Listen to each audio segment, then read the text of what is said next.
Breaking news po, kakalabas lang ng balita. O ako lang ang nakarinig ngayon lang.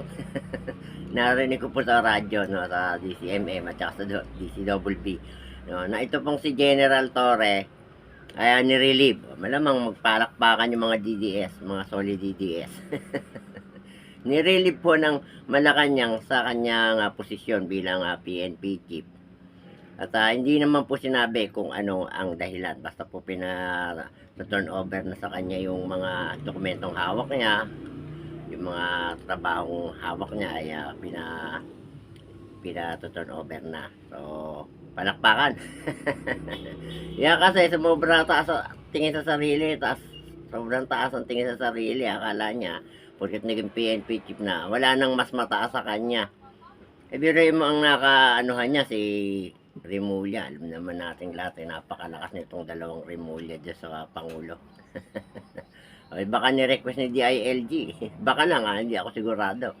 Napalitan na yan.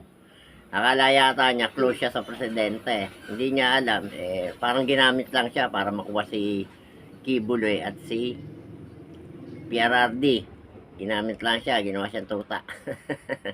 Baka lang mamaya ma-cyber libel tayo baka ganun ang ginawa sa kanya. Ngayon, pinasarap lang ng konti sa kanya na ilang buwan ng pagiging chief.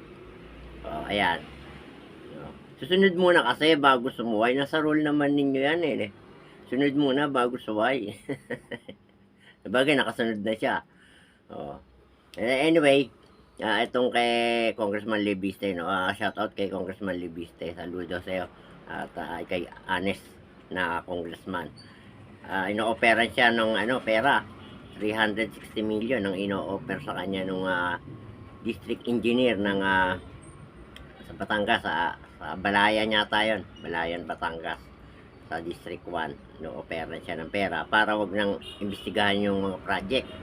At kanina narinig ko rin sa radyo na ang sabi ni Congressman Libiste, yung pala yung mga under construction, kumbaga sa work in progress yung nagbigay sa kanya ng pera, nakalagay doon sa supot yung pera, ibinibigay sa kanya ng district engineer at galing daw yon sa mga contractor, kumbaga sa SOP. Bagong congressman lang to si Libiste, kakaupo lang yan, kakapanalo lang, so hindi pa siya pamilyar sa mga ganon, kaya nagulat siya bakit may ganon. At sabi naman niya, iimbestigahan niya lahat. Sana lahat